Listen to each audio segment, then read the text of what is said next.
హరి ఓం శ్రీ పరమాత్మనే నమః.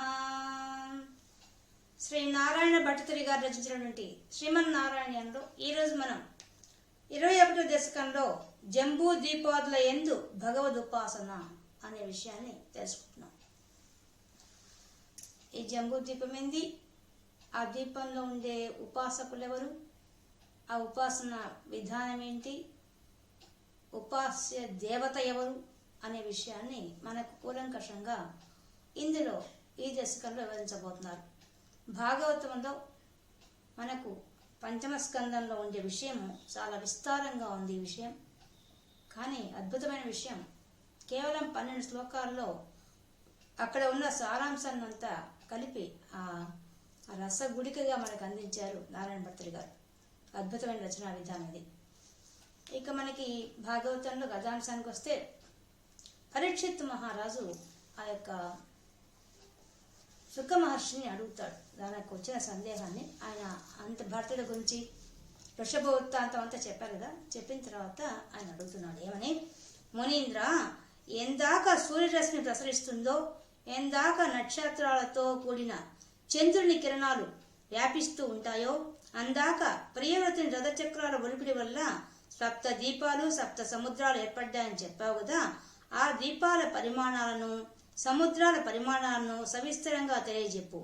ఈ లోకమంతా గుణమయమైన శ్రీహరి స్థూల స్వరూపమే. అందువల్ల అటువంటి భావనను లోకమందు నిలిపినట్లయితే నిర్గుణము, సూక్ష్మము, స్వయం ప్రకాశము, బ్రహ్మస్వరూపమైన వాసుదేవుని యందు మనసు సుస్థిరంగా లగ్నమవుతుంది.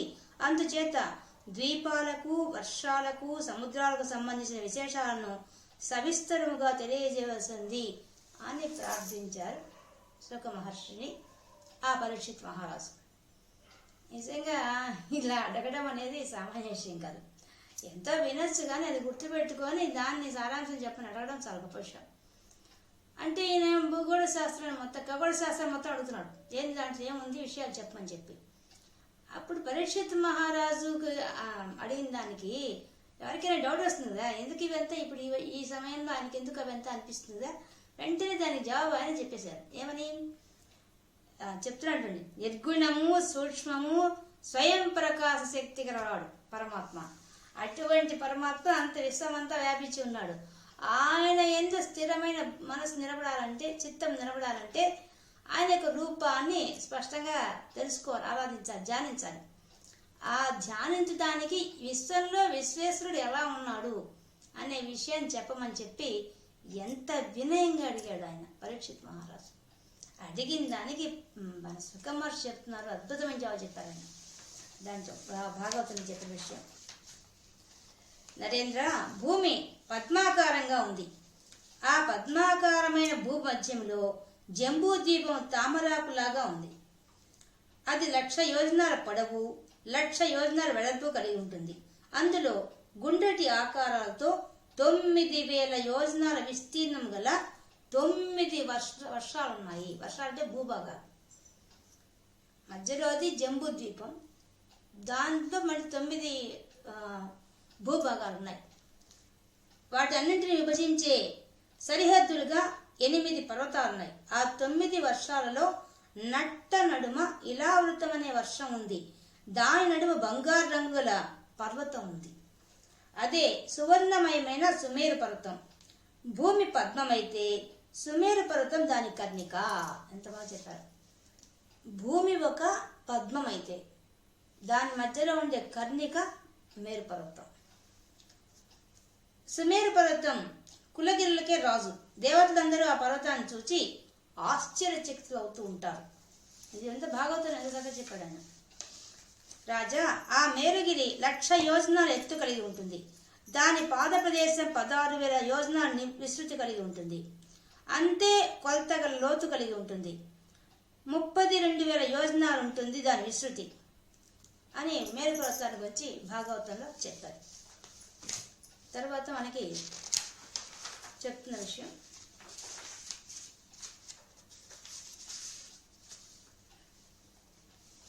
ఈ జంబూ ద్వీపం అనేది ఎలా వచ్చింది చెప్తారు.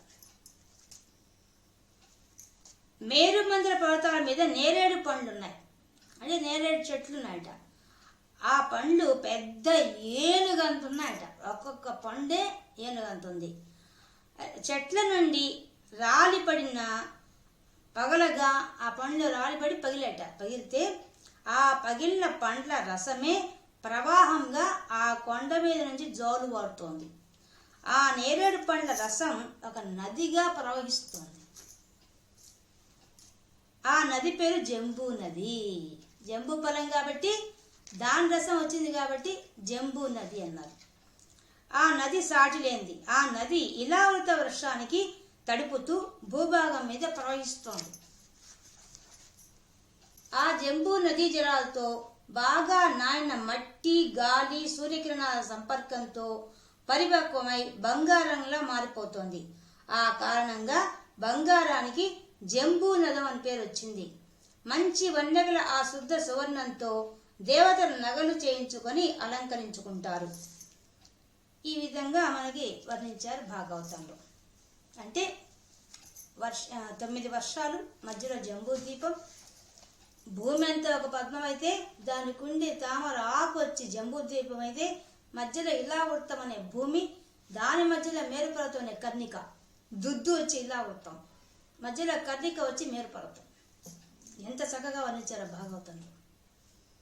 దాంట్లో అంత విస్తారంగా, ఇంకా చాలా విస్తారంగా చెప్పారు వాళ్ళు అక్కడ. ఒక్కొక్క వర్షము, దాంట్లో ఉండే విషయాలు, దాన్ని ఆరాధించే దేవత ఎవరు, ఆరాధిస్తున్నటువంటి ఉపాసకులు ఎవరు, చాలా విస్తారంగా చెప్పారు అక్కడ. దాన్ని అంతా కలిపి 12 శ్లోకాలు చెప్పేశారు. ఇప్పుడు మనకు అర్థమవుతుంది ఎలా చెప్పారు. భూగోళం అంతా కలిసి ఒక పద్మం అయితే, తామరాకులాగా ఉండే జంబూ ద్వీపం అయితే దాని మధ్యలో ఇలా వర్షం అనే భూభాగం ఉంటే చుట్టూ 9 భాగాలుగా, మిగతా 8 భాగాలుగా ఉంది భూభాగం. అది ఇక్కడ చెప్తున్నారు. ఇక్కడ ఈ జంబూ ద్వీపం అనే దానికి పదానికి ఎందుకు వచ్చిందంటే, ఆ జంబూ అనేది నేరేడు చెట్టు. ఆ నేరేడు చెట్టుకుండే పండ్లు ఒక్కొక్క పండే ఏనుగంత ఉన్నాయి. అవన్నీ రాలిపడి దాంట్లోంచి గుజ్జు వచ్చి ఆ గుజ్జు ఒక నదిగా ప్రవహిస్తే అక్కడ ఏర్పడిన భూభాగంలో ఏర్పడిన ప్రాంతాన్ని అంతా కూడా ఆ విధంగా జంబూ ద్వీపం అన్నారు. అంత పండు ఆకారంలో ఉండడం వల్ల, పండు ఆ నేరేడు రంగులో ఉండడం వల్ల, ముఖ్యంగా ఆ పండు రసం అంతా వచ్చి నదిగా మారింది, జంబూ నదిగా మారింది ఆ ప్రాంతం. మరియు ఆ రంగులో కూడా ఆ భూమి ఉందన్నమాట. అందుకని జంబూ ద్వీపం అని అన్నారు. ఇది మనకు భాగవతం చెప్తున్న విషయం. ఇప్పుడు ఈయన ఆ జంబూ ద్వీపని దీపాదుల యందు ఆ ఒక్క దీపం గురించి చెప్పడంలా మిగతా అన్ని దీపాల గురించి ఇక్కడ చెప్పబోతున్నారు. ఆది అంటే మొదలైన దాంట్లో భగవద్ ఉపాసన, దాంట్లో భగవంతుడిని ఏ విధంగా ఉపాసించారు అనే విషయాన్ని చెప్తున్నారు. ఏ విధంగా అయితే మనకు భగవద్గీతలో విభూతి యోగంలో విశ్వంలో విశ్వేశ్వరుడు ఎలా ఉన్నారని చెప్పారో అదే విషయమే పరీక్షిత్ మహారాజుడు అడిగింది. ఆయన అడిగిన దానికి ఈ సుఖ మహర్షి చెప్తున్న విషయము, అక్కడ ఆ జంబూ ద్వీపం ఎలా ఉంది, దాని మధ్యలో ఇలావృతం అనే భూభాగం ఉంది, దాని చుట్టూ 8 భూభాగాలు ఉన్నాయి. ఆ భూభాగాలన్నీ కూడా కలిసి అవి ఎలా వచ్చాయంటే చెప్పేశారు. ఎవరి వల్ల? ఆ యొక్క ప్రియవ్రతుడు ద్వారా. స్వయంభూ మన యొక్క కుమారుడు ప్రియవ్రతుడు ఏం చేశాడు? ఆయన సూర్యునికి ఎదురుగా, సూర్యుడికి అవతల ఒక పక్కే వెలుగు ఒక పక్క చీకటి ఉంటున్నారు కదా, అలా కాకుండా అంతా వెలుగు చేయాలని సూర్యుడికి అపసవ్య దిశలో తిరిగాట. ఒక రథం ఏర్పాటు చేసుకొని ఆ రథం మీద తిరిగాట. ఆయన తిరిగేటప్పుడు ఈ భూమి ఆ విధంగా 9 భాగాలుగా 7 భాగాలుగా విడబట్టబడి 7 సముద్రాలు, 7 సముద్రాలు, 7 ద్వీపాలు ఏర్పడ్డాయి. అలా ఏర్పడిన విషయాన్ని ఇక్కడ మనకు వర్ణిస్తున్నారు. దాంట్లో ఉండే సారాంశం అంతా భాగవతం విస్తారంగా చెప్పిన దాన్ని ఈయన సులభంగా మనకు చెప్తున్నారు. మనకు మధ్యలో ఉండేది ఇలావృత వర్షం, దాని గురించి ముందు చెప్తున్నారు. మొదటి శ్లోకం అది చెప్తున్నారు. అంటే ఇలావృత వర్షం మనం ఊహించుకోవాలి. భూమి అంతా కలిసి ఒక పద్మాకారం, జంబూ ద్వీపం అనేది ఒక తామరాకు, దాని మధ్యలో ఇలావృతం అనే భూభాగం. వర్షం అంటే భూభాగం, ప్రాంతం. ఆ ప్రాంతం, దాని చుట్టూ మిగతావి ఇక్కడ వర్ణించబోతున్నారు ఈ యొక్క దశకంగా. వెళ్దాం ఇంకా. మధ్యోద్భవే భువ ఇలావృత నామ్ని వర్షే గౌరీ ప్రధాన వనితాజన మాత్ర భాజి సర్వేణ మంత్ర నుతిభిః సముపాస్యమానం సంకర్షణాత్మకమధీశ్వర సంశ్రయే త్వాం. ఈయన స్తోత్రం చేస్తున్నారు. నారాయణ భట్టిగారు గారు గురువాయూరప్పని స్తోత్రం చేస్తున్నారు. అందువల్ల ఆయనను ఉద్దేశించి చెప్తున్నారు ఈ స్తోత్రం. మనం అది మర్చిపోకూడదు. భాగవతంలో విషయం విన్నా ఆయన స్తోత్రం చేస్తూ విన్నవించుకుంటున్నారు భగవంతుడికి. ఎలా? మధ్యోద్భవే, ఆ జంబూ ద్వీపంలో మధ్యలో, ఉద్భవే పుట్టింది. ఏంటి?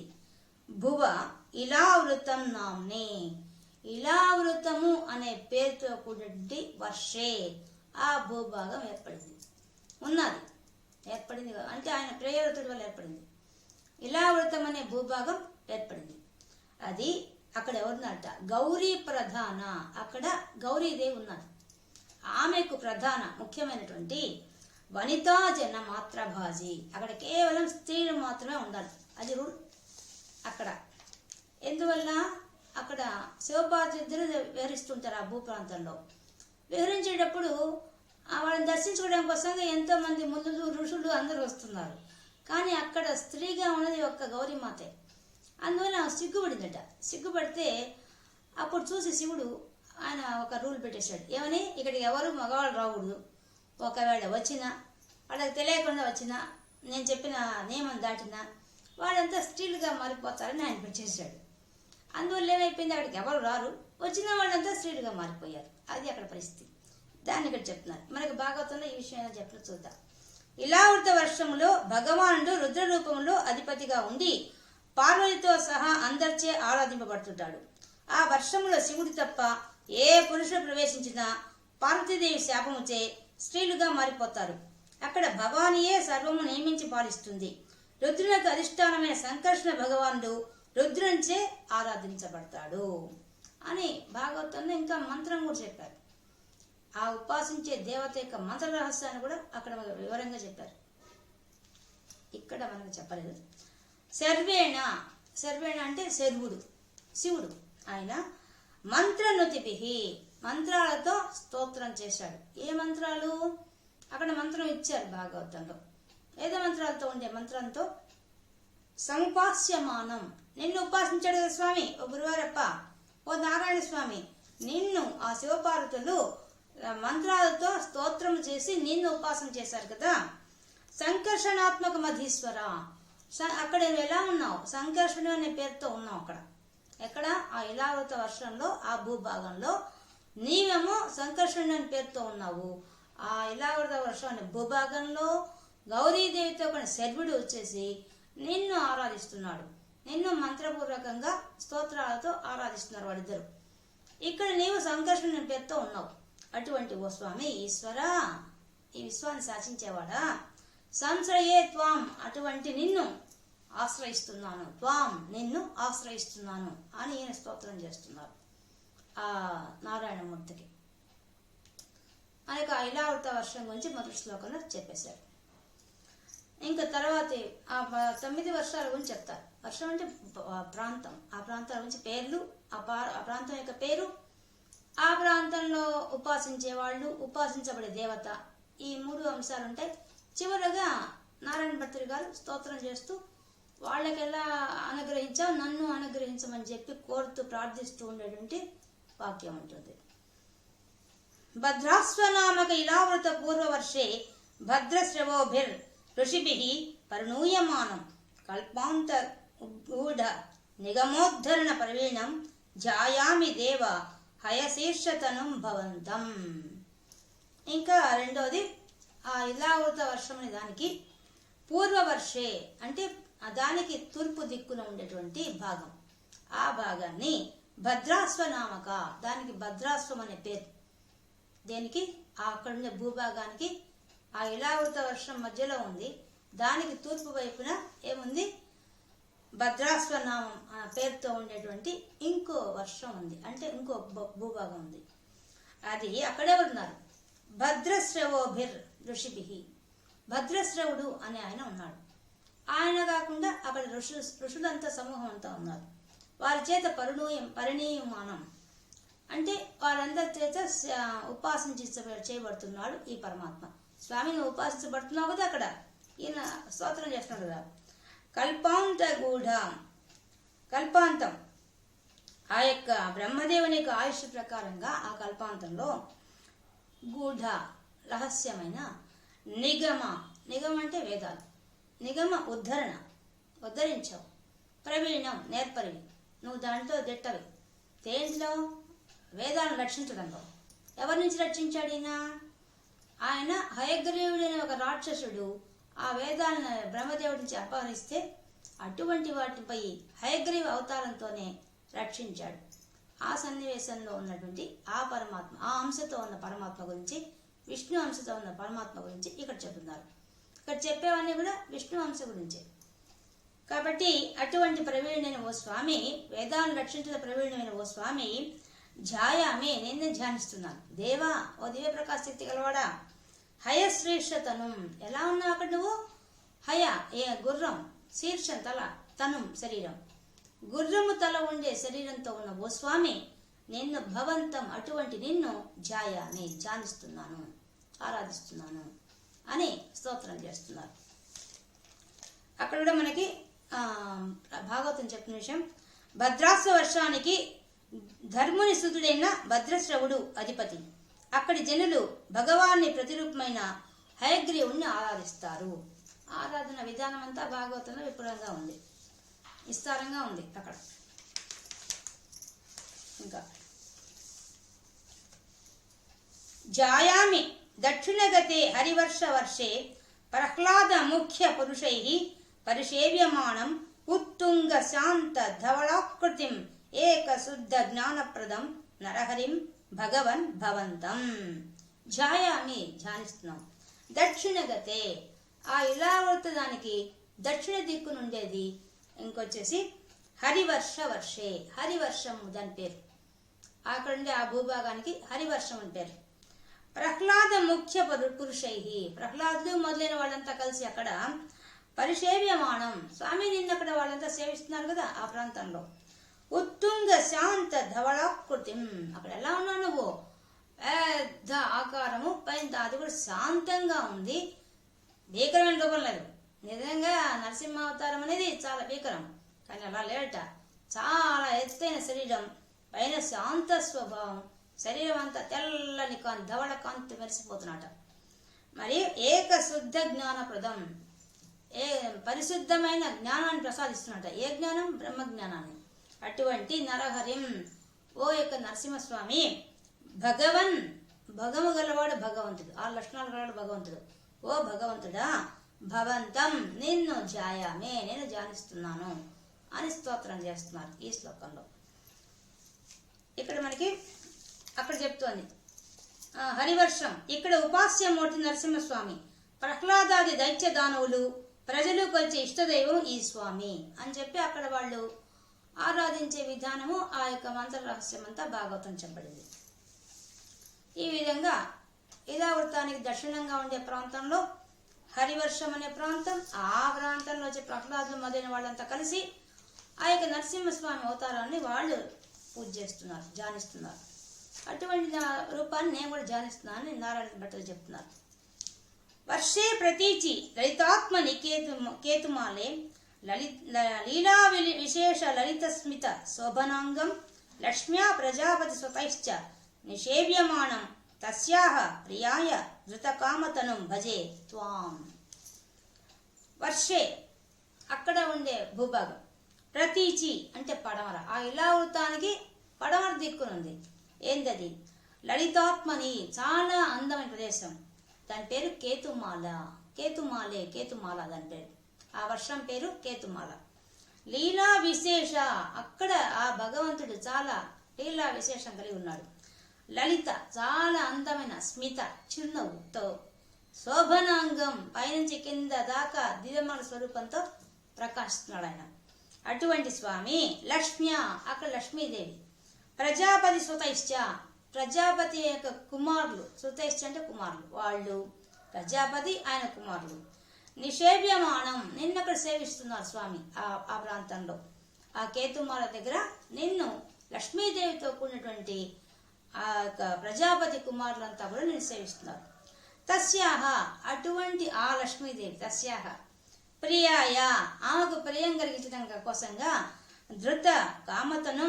అప్పుడు నువ్వు ధరించావు. ఏం ధరించావు? కామతను. కామ అంటే మన్మధుడు. మన్మధుడి యొక్క రూపాన్ని నువ్వు ధరించావు కదా స్వామి. అటువంటి భజే త్వాం, అటువంటి నీ రూపాన్ని, త్వాం నిన్ను భజే, నేను కూడా సేవిస్తున్నాను, ఆరాధిస్తున్నాను. ఇక్కడ ఏం చెప్పారు చూద్దాం. కేతుమాల వర్షములో భగవానుడు కామదేవుడైన ప్రద్యుమ్న రూపంలో ఆరాధింపడతాడు. సంవత్సరుడు అనే ప్రజాపతి యొక్క బిడ్డలు అక్కడ అధిపతులు. వీరును లక్ష్మీదేవి భగవాన్ని ప్రద్యుమ్న రూపంలో ఉపాసిస్తారు. ఆయన తన మాయామయమైన మానస సరోవరంలో వారి యొక్క ఇంద్రియ కామలను తృప్తిపరుస్తాడు. ఈ విధంగా వాళ్ళు ఉపాసన చేస్తారు, ఆయన వాళ్ళ కోరికలు తీరుస్తాడు అనే విషయాన్ని మనకు అక్కడ చెప్పారు. ఇంకా అక్కడ మంత్రదాసం అని చెప్పారు. తర్వాత రమ్య హృదయ చిక్కలు రమ్యక నామ్ని వర్షే త్వదర్శనాథ మనువర్య సపర్యమాణం భక్తైకవత్సలం అమత్సర ఉత్సు భాంతం మత్స్యాకృతిం భువననాథ భజే భవంతం. రమ్యే అందమైన, హృదిచి ఉత్తర భాగంలో, ఆ యొక్క ఇలావృతానికి ఉత్తర భాగంలో ఖలు కదా, ఉత్తర భాగంలో కదా స్వామి. రమ్యక నామ్ని, రమ్యక అనే పేరుతో ఉండేటువంటి వర్షే ఆ భూభాగాన్ని, త్వదర్శనాథ ఆ భూభాగానికి అధిపతి అయినటువంటి మనువర్య, మనువులలో శ్రేష్టమైన వాడు వైవస్వమను, సపర్యమాణం అక్కడ ఆయన సేవలు చేస్తున్నారు. ఆ ప్రాంతంలో ఉన్న నువ్వు ఇటువంటి వాడి భక్తైకవత్సలం, నువ్వు ఆ భక్తులైన వాడిని ప్రేమగా తన బిడ్డల్లా చూసుకునేవాడివి. మరియు అమత్సర హృత్సు, ఎవరికైతే మాత్సర్యం లేని మనసు ఉంటుందో వాళ్ళ హృదయాల్లో భాంతం ప్రకాశిస్తూ ఉంటావు. మత్స్యాకృతిం, అక్కడ నువ్వు ఎలా ఉన్నావు? మత్స్యాకృతిం, ఆ చేప ఆకారాన్ని ధరించి ఉన్నావు.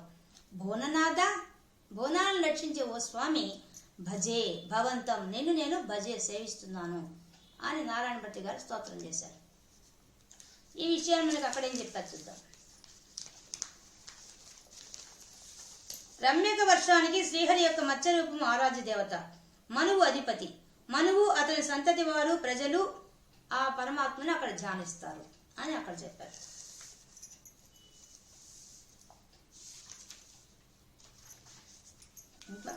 వర్షం హిరణ్మయ సమాహ్వయ మౌత్తరాహం ఆసీనం అద్రి ధృతి కర్మట కామటాంగం సంసేవితే పితృగణ ప్రవరోర్యమా యం తం త్వాం భజామి భగవన్ పరచిన్మయాత్మన్. ఇంకా చెప్తున్నారు. వర్షం హిరణ్మయ, అక్కడ హిరణ్మయం అనే ఇంకొక భూభాగం వర్షం. అక్కడ సమాహ్వయం ఔత్తురాహం పదం, అది ఔత్తురాహం. ఔత్తురాహం అంటే ఉత్తర భాగం. ఆ రమ్యక భూమికి ఎదురుగా ఉత్తర భాగంలో ఉంది ఈ యొక్క హిరణ్మయ భూభాగం. అక్కడ ఉండటది.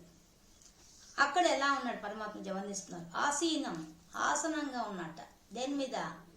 అద్రి, అద్రి అంటే కొండ. ఏ కొండ? మంద్రపర్వతం. ధృతి ధరించి ఉన్నావు. కర్మట కామటాంగం, కర్మట అన్ని ఫలములు ఇచ్చేవాడు. మరియు కామటాంగం అంటే తాబే కూర్మ అవతారం. నువ్వు ఎలా ఉన్నావు స్వామి? అక్కడ తాబేల అవతారంతో ఉన్నావు, ఆ కూర్మ అవతారంతో ఉన్నావు స్వామి. ఈయన స్తోత్రం చేస్తున్నావు నారాయణ భట్టరి. అక్కడ నువ్వు ఎలా ఉన్నావు? కూర్మ అవతారంతో ఉన్నావు. ఎలాగా? ఆ మందర పర్వతానికి ఆసనంగా కూర్చో ఉన్నావు కూర్మ అవతారంతో. అది కూడా అన్ని ఫలితాలు ఇస్తున్నావు. ఇక్కడ ఎంత బాగా చెప్పాడు ఈ వాక్యం మాత్రం. మనకు పాల సముద్రం చిరికేటప్పుడు దేవతలు రాక్షసులు, అప్పుడు మొదటి నుంచి అన్నిటి సమకూర్చిన వాడు విష్ణు భగవానుడే. వాళ్ళకి సలహా ఇచ్చింది ఇంద్రుడికి విష్ణువే. మళ్ళీ అక్కడ తీసుకోపోయి పాల సముద్రం చిరకమని చెప్పింది ఆయన.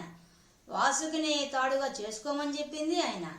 ఆ మందిర పర్వతాన్ని వాళ్ళు ఎత్తుకొని వస్తుంటే మధ్యలో పడేస్తారు, కింద పడిపోతుంది. అప్పుడు మళ్ళీ ఆయన్నే ఆశ్రయిస్తారు. అప్పుడు ఆయన ఊరికే దాన్ని చేత్తో తీసుకుని పెడతాడు పాల సముద్రంలో. అక్కడ అదే చేశాడు. మళ్ళీ మళ్ళీ దాంట్లో చిరుగుతున్నాడు, మళ్ళీ పడిపోతుంది, ఒరిగిపోతుంది బేస్ లేక. అప్పుడు మళ్ళీ ఈయనే ఆధారమై దానికి కూర్మ అవతారమై 1,00,000 యోజనాల వెడల్పు కలిగి అంత పెద్ద దేహంతో కూర్మ అవతారంతో మోస్తాడు. అదే కర్మట అంటే అదే అర్థం. అంటే అన్ని రూపాలు తానై అంతా ఫలితం ఇచ్చేవాడే చెప్పాడు అక్కడ. అట్లయిపోయి ఆ కూర్మ అవతారంగా నువ్వు ఉన్నావు కదా స్వామి. ఉంటే సంసేవితే అక్కడ నిన్ను సేవిస్తున్నారు ఎవరు? పితృగణ ప్రవరహ, పితృగణములతో ప్రవరహ అంటే ప్రముఖుడైన వాడు ఎవరు? అర్యముడు. ఇదే మనకు భగవద్గీతలో పితృగణాల్లో అర్యముడు నేనని చెప్తాడు అక్కడ మనకు విభూతి యోగంలో. అదే విషయం ఇక్కడ చెప్తున్నారు. అర్యమ యం తం, ఎవరైతే నిన్ను ఈ విధంగా ఆరాధించారు, ఎట్లా? కూర్మావతార రూపంగా నిన్ను ఆ అర్యముడు ఆ పితృదేవతలు ఏ విధంగా ఆరాధించారో, త్వాం అటువంటి నిన్ను భజామి, నేను సేవిస్తున్నాను స్వామి, ధ్యానిస్తున్నాను. భగవన్, ఓ భగము గలవాడా, ఓ భగవంతుడా, పరచిన్మయాత్మన్, ఈయన పేర్లు ఒక్కొక్క శ్లోకంలో ఒక్కొక్క పేర్లు పిలుస్తున్నాడు భగవంతుడిని. పరచిన్మయాత్మన్, అన్నిటికీ పరమైన వాడు, మరియు చిత్ రూపంలో ఉన్నాడు, అంటే జ్ఞానస్వరూపంగా ఉన్నాడు. సత్ చిత్తు ఆనంద స్వరూపమే పరమాత్మ. కాబట్టి అటువంటి స్వరూపమైన ఓ స్వామి, అటువంటి భగవంతుడైన నిన్ను నేను కూడా ధ్యానిస్తున్నాను.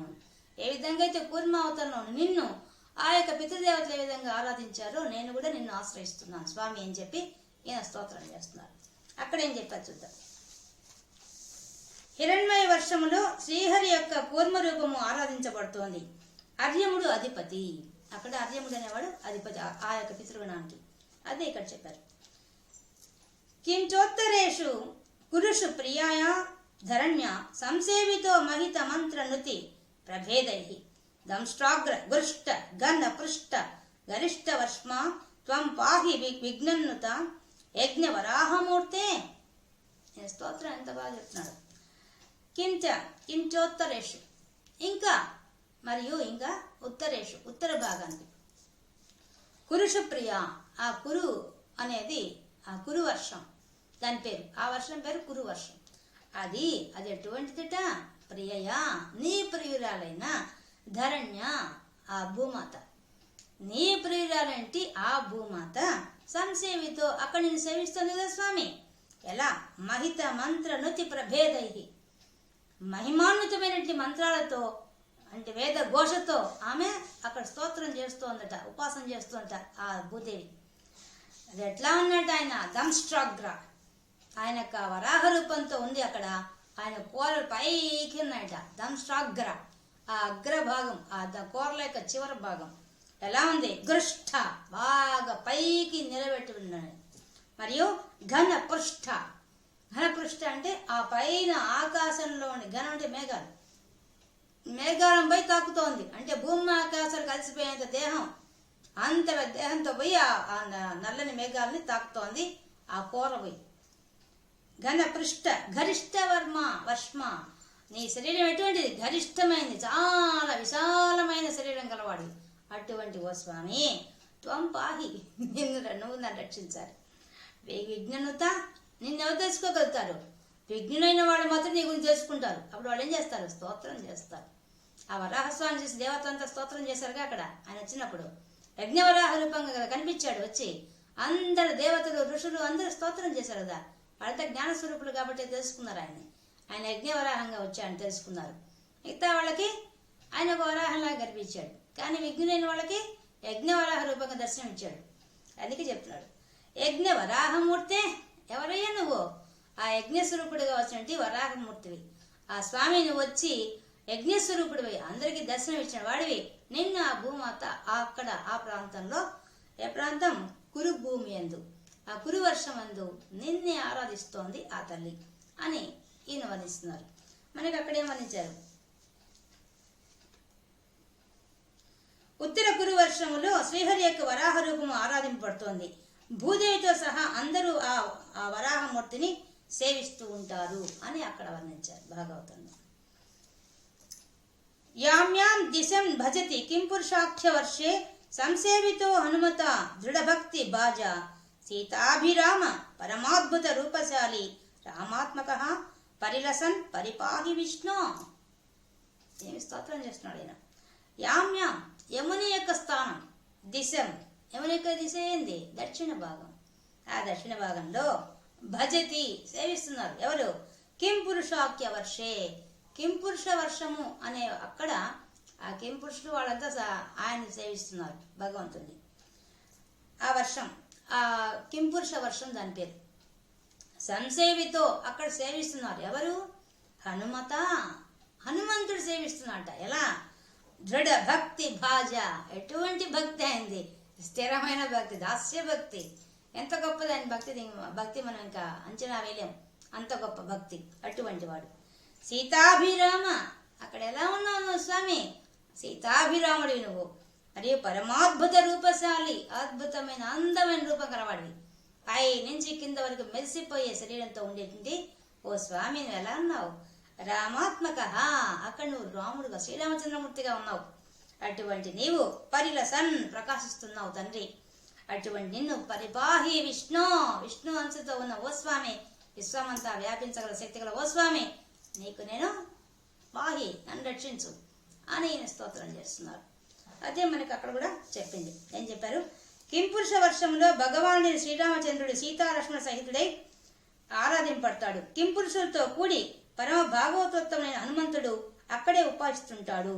గంధర్వులు గానం చేస్తూ ఉంటారు.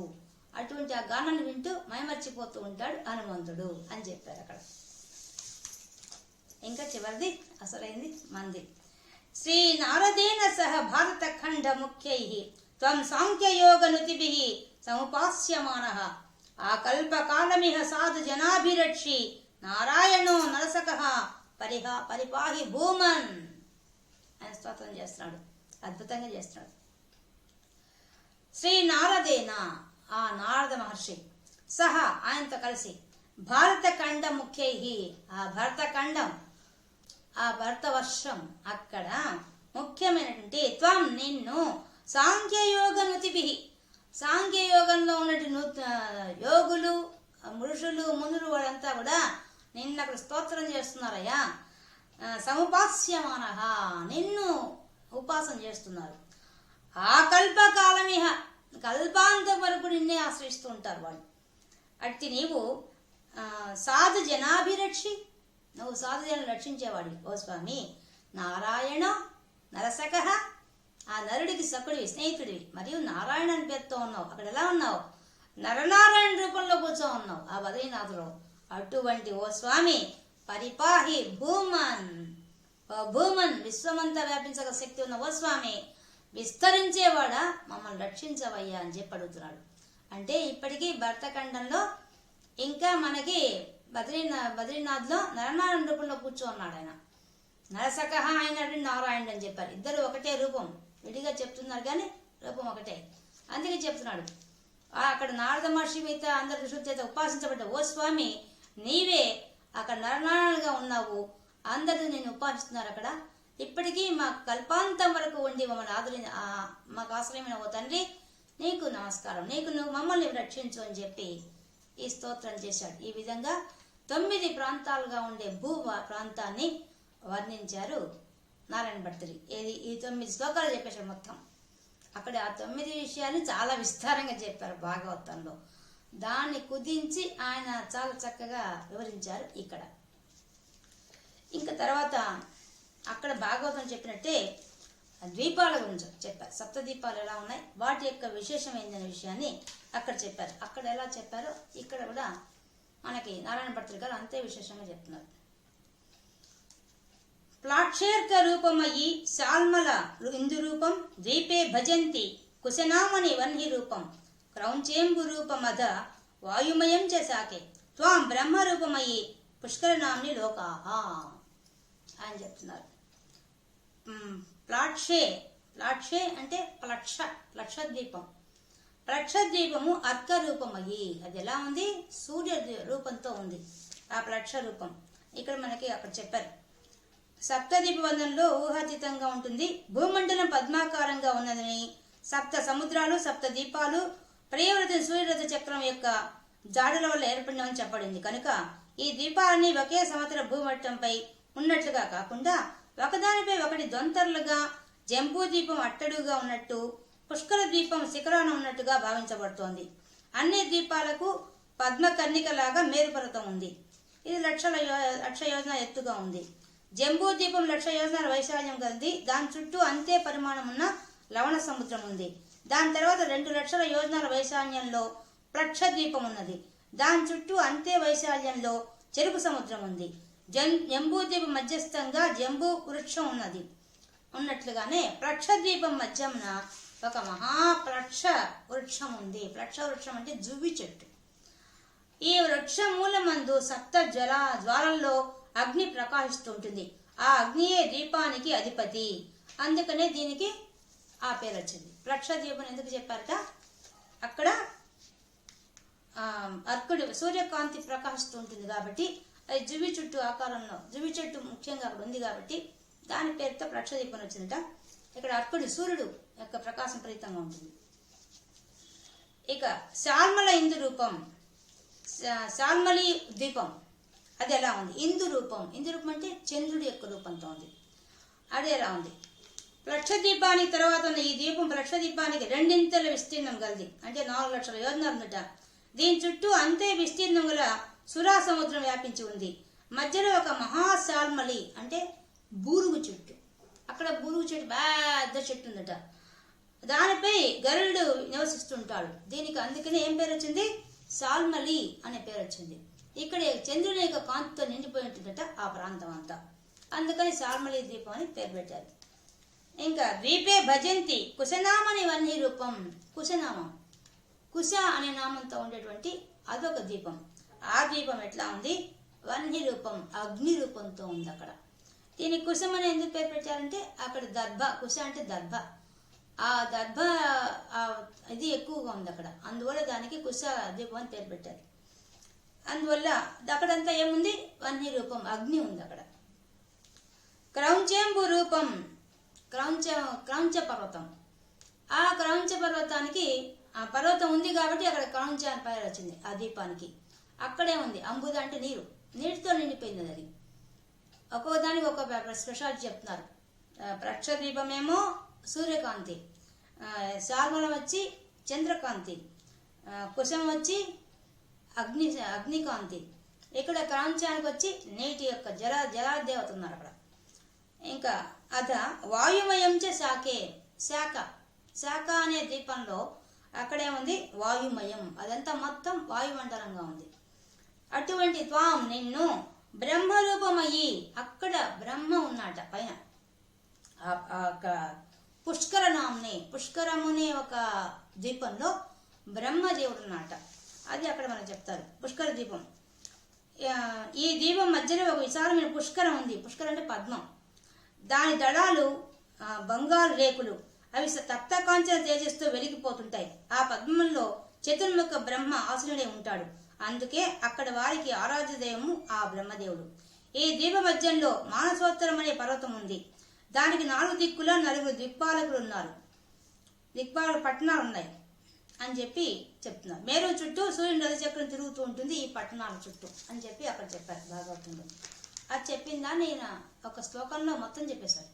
గొప్ప విషయం ఇది, ఒక్క శ్లోకంలో అన్ని కవర్ చేశారు. కాబట్టి ఈ విధంగా అటువంటి స్వామి తాం లోకాహ దీపా భజంతి. లోకాహ అక్కడ ఆ దీపాల్లో ఉండే వాళ్ళంతా కూడా నిన్నే భజంతి, ఆరాధిస్తున్నారు, నిన్నే ఆశ్రయిస్తున్నారు.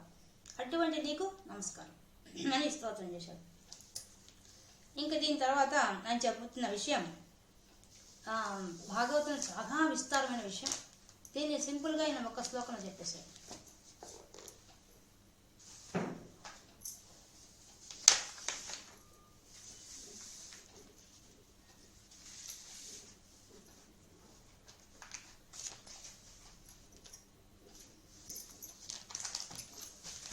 దీన్ని సర్వై ధ్రువాదిభిః ఉడు ప్రకరైర్గ్రహైశ్చ పుచ్ఛాదికేష్వ అవయవేష్వ అభికల్పమానైః త్వం శింసమార వపుషా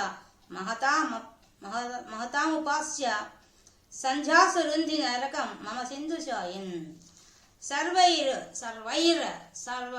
అందరూ, అన్ని, ధ్రువుడు మొదలైనటువంటి, ఉడుభిహి, ఉడు అంటే ఉడు ప్రకరైహి, ఉడు అంటే నక్షత్రం, ఆ నక్షత్ర సమూహం అంతా, మరియు గ్రహేశ్చ సకల గ్రహాలన్నీ కూడా, పుచ్ఛాది కేశ్వ అవయవేషు నీ యొక్క శరీరానికి ఆ గ్రహాలు, ఆ నక్షత్రాలు, ఆ ధ్రువుడు, అందరూ కలిసి ఒక రూపంగా నీ శరీరం ఉంది స్వామి అని చెప్తున్నాడు.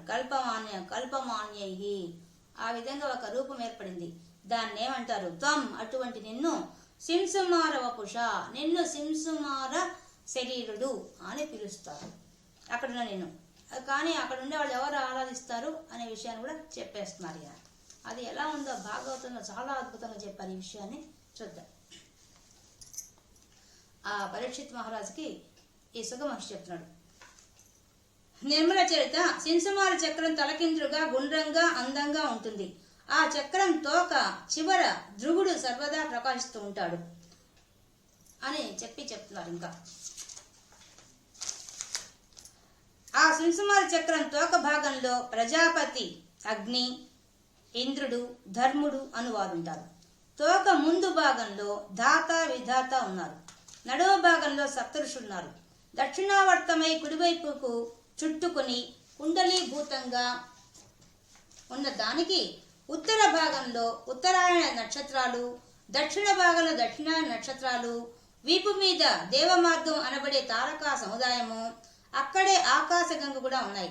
ఉత్తర భాగంలో పునర్వసు, పుష్యమి నక్షత్రాలు, దక్షిణ భాగంలో ఆర్ద్ర, ఆశ్లేషలు, కుడి పాదంలో అభిజిత్తు, ఎడమ పాదంలో ఉత్తరాషాఢ, కుడివైపు ముక్కు పుటంలో శ్రవణం, ఎడమ వైపున పూర్వాషాఢ ఉన్నాయి. కుడి ఎడమ నేత్రాలలో ధనిష్ట, మూల నక్షత్రాలు ఉన్నాయి. కుడి ఎడమ చెవులలో మఘ, పుబ్బ, ఉత్తర, హస్త, చిత్త, స్వాతి, విశాఖ, అనురాధ నక్షత్రాలు ఉన్నాయి. ఎడమ పక్క దక్షిణాయన నక్షత్రాలు, కుడి పక్క కృత్తిక, రోహిణి, మృగశిర అనే 3 నక్షత్రాలు ఉన్నాయి. ఇవి కాక ఉత్తరాయణ నక్షత్రాలు కూడా అక్కడే ఉన్నాయి. ఎడమ కుడివైపు మూపుల యందు శతభిషం, జ్యేష్ఠ నక్షత్రాలు ఉన్నాయి. పై దవడ ప్రదేశంలో అగస్త్యుడు, కింది దవడ ప్రదేశంలో యముడు, ముఖమందు అంగారకుడు, మర్మావయ స్థానంలో శని, పురుషాంగంగా బృహస్పతి ఉన్నారు. పక్షోభాగంలో సూర్యుడు, నాభిలో శుక్రుడు, మనసులో చంద్రుడు, స్తనాల యందు అశ్వినులు, ప్రాణాపానులందు బుధుడు, కంఠభాగంలో రాహువు. అయితే కేతువు మాత్రం అన్ని అవయవాల్లో ఉన్నాడు. ఈ సింసుమార చక్రానికి రోమాలుగా ఇంకా ఎన్నో నక్షత్రాలున్నాయి. దీన్ని సర్వదేవతామయమైన నారాయణి దివ్య స్వరూపంగా ధ్రువునిగా తెలుసుకున్నారు. అట్లా చెప్పారు భాగవతం. ఇంకా చెప్పారు, ఈ సింసుమార చక్రం శ్రీమన్నారాయణ దివ్య శరీరం. ఎవరు ప్రతిదినము సంధ్యాకాలంలో ఈ దివ్య శరీరాన్ని మనసులో నింపుకొని దీక్షతో, నియమంతో, భక్తితో స్మరిస్తారో, తత్వాన్ని గ్రహించి మౌనవ్రతం చేపట్టి ఈ చక్ర దర్శనం చేస్తూ ఎవరు ఈ స్తోత్రాన్ని ప్రీతితో జపించి నమస్కరిస్తారో వాళ్ళు ఆ మునంజులంతా కూడా జ్యోతిస్వరూపమైనటువంటి ఆ సింసుమార చక్రానికి వందనం చేస్తూ ఉంటారు. ఎవరు మొక్కుతారో అటువంటి వాళ్ళు ముక్తి పొందుతారు అనే విషయాన్ని మనకు భాగవతం చెప్తోంది. ఎంత చక్కగా చెప్పారు. ఇంత విషయాన్ని, ఇంత విస్తారమైన విషయాన్ని ఒక్క శ్లోకం చెప్పేశారు.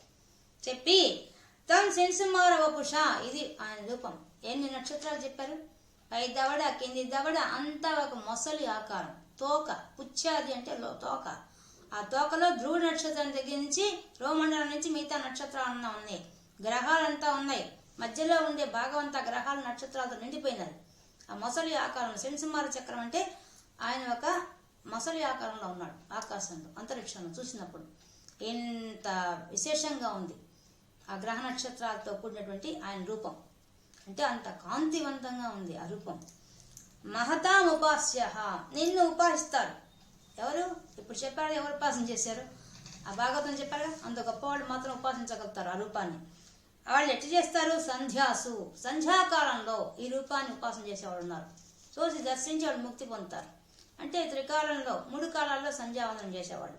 రుంధి నరకం, అటువంటి నీవు రుంధి తొలగించు, నరకం తొలగించవయ్యా. సింధుశాయిన్, ఆదిశేషుని మీద పౌడించే ఓ స్వామి నన్ను రక్షించవయ్యా, నాకు ఉన్న నరకాన్ని తొలగించవయ్యా అని చెప్పి ఈయన అడుగుతున్నారు. ఇంత గొప్ప సింసుమార చక్ర రూపంలో శరీరంతో కూర్చున్న ఓ స్వామి, నాకు కూడా రోగాన్ని తొలగించి నన్ను కూడా రక్షించవయ్యా, ఈ నరక బాధ నుంచి రక్షించమని చెప్పి ప్రార్థిస్తున్నారు. ఆ క్షీరసాగరంలో శయనించి ఉన్న ఓ స్వామి నన్ను రక్షించని చెప్పి కోరుతున్నారు. ఇంకా అసలైంది లాస్ట్ది శ్లోకం, ఆ యొక్క ఆదిశేషుడి అవతారం గురించి ఈయన శ్లోకం చాలా చక్కగా చెప్పారు. దీంట్లో కూడా భాగవతంలో ఇంకా చాలా విస్తారంగా ఉంది. ఇది కూడా పాతాళ మూల భువి శేషతనం భవంతం లోకైక కుండల విరాజి సహస్ర శీర్షం నీలాంబరం ధృతహలం భుజగంగనాభి జుష్టం భజే హర గదాన్ గురుగేహనాథ అని స్తోత్రం చేశారు. అదే విషయాన్ని నాకు భాగవతంలో చాలా అద్భుతంగా చెప్పారు. ఈ విషయాన్ని పాతాళలోకం అడుగున ఆదిశేషుడు ఉన్నాడు. అతడు 30,000 యోజనాలు వెడల్పైన తన శరీరాన్ని చుట్టుకొని ఉంటాడు. విష్ణు మహాదేవుని మహోగ్ర శరీరమైన ఆదిశేషునికి అనంతుడు, సంకర్షణుని పేర్లున్నాయి. అనంతుడని పేరుగల ఆ ఆదిశేషుని తల మీద ఆవగింజలాగా భూమండలం ఉంది. ప్రళయకాలంలో లోకాలను సంహరించే నిమిత్తం ఈ ఆదిశేషుడు ప్రచండమైన కోపంతో 11 మంది రుద్రుని సృష్టిస్తాడు. ఇదంతా మనకు ముందు దశకాలు చెప్పేశారు. వాళ్ళు ఎలా వస్తారు, ఎలా క్రమముక్తి పోయే వాళ్ళు ఎంత ఇబ్బంది పడతారు చూపించారు అని ఇంకా చెప్తున్నారు. సర్వ కులాధిపతులు ఆదిశేషుని పాద పంకజం పద్మాల వంటి పాదాలను ఆశ్రయిస్తారు. ఇంకా చెప్తున్నారు. సంకర్షణమూర్తి అయిన ఆ ఆదిశేషుని దగ్గరికి తమ కోరికలు తీర్చుకోవడానికి నాగకన్యలు వస్తుంటారు. ఆయన సమక్షంలో తమ శరీర విలాసాలు ప్రదర్శిస్తూ ఉంటారు.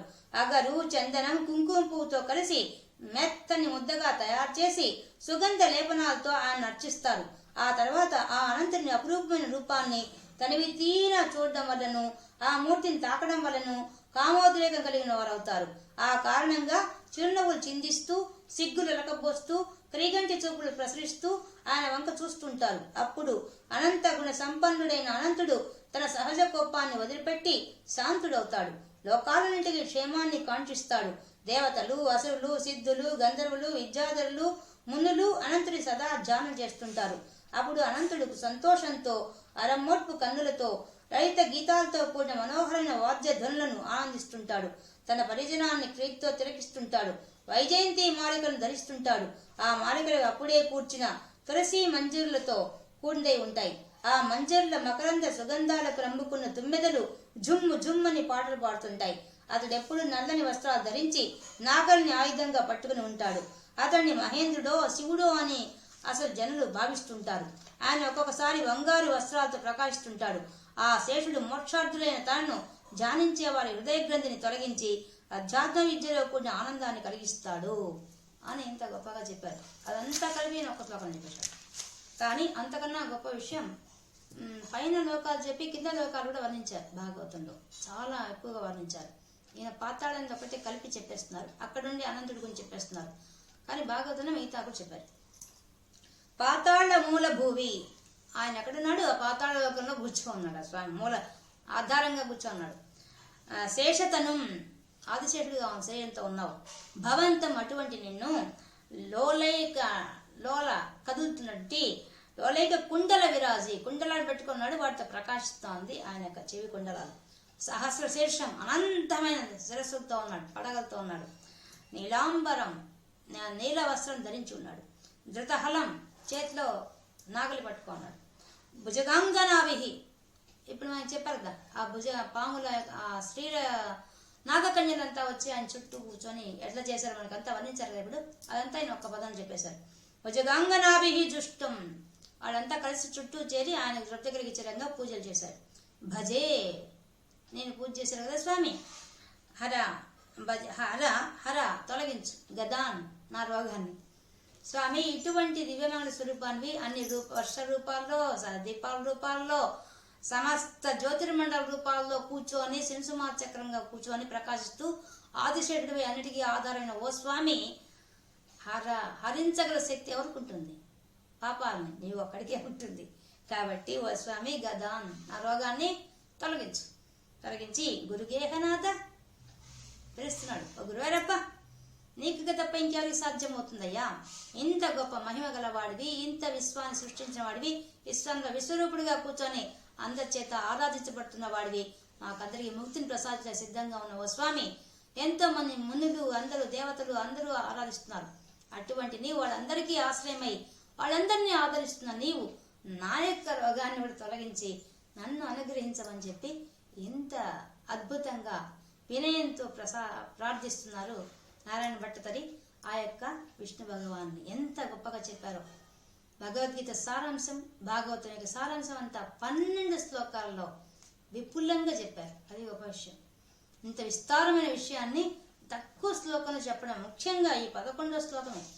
అక్కడ ఎన్ని చెప్పారు, ఆయన రూపాన్ని మొత్తం వర్ణించారు. ఆ శనిసుమార్ చక్రంగా ఉన్న రూపాన్ని, ఆయన తల దగ్గర ఎవరున్నారు, కాళ్ళ దగ్గర ఎవరున్నారు, మధ్య శరీరంలో ఎవరెవరు ఉన్నారు, ఏ గ్రహాలు ఉన్నాయి, ఏ నక్షత్రాలు ఉన్నాయి, అన్ని వర్ణించారు.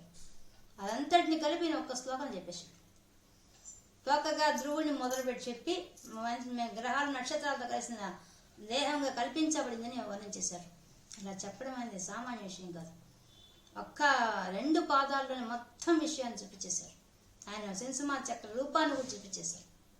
అది గొప్ప విషయం ఈ యొక్క దశకంలో. అంతేకాకుండా మనకి ఆ వర్షములు, ఆ వర్షాల్లో ఉండేటువంటి ఆ ఉపాసించే వాళ్ళు, ఉపాస్య దేవత, ఆ రూపం ఏ రూపంతో ఆయన ఆదరిస్తున్నారు, అనుగ్రహిస్తున్నారు అనే విషయాన్ని చాలా చక్కగా చూపించారు ఈ యొక్క దశకంలో. ఈ విధంగా మనం ఈరోజు భాగవతంలో ఉండే పంచమ స్కందం లాగా ఇక్కడ పంచమ స్కంద పరిచ్ఛేదం అనే దాన్ని ఈ యొక్క 21వ దశకంలో ఆయన జంబూ ద్వీపాదులందు భగవద్ ఉపాసన అనే అంశంతో ఎంత చక్కగా మన ముందు ఆవిష్కరించారు. అటువంటి నారాయణ భక్తుడికి, ఆ గురువారప్పకి నమస్కరిస్తూ సర్వత్ర గోవింద నామ సంకీర్తనం, గోవింద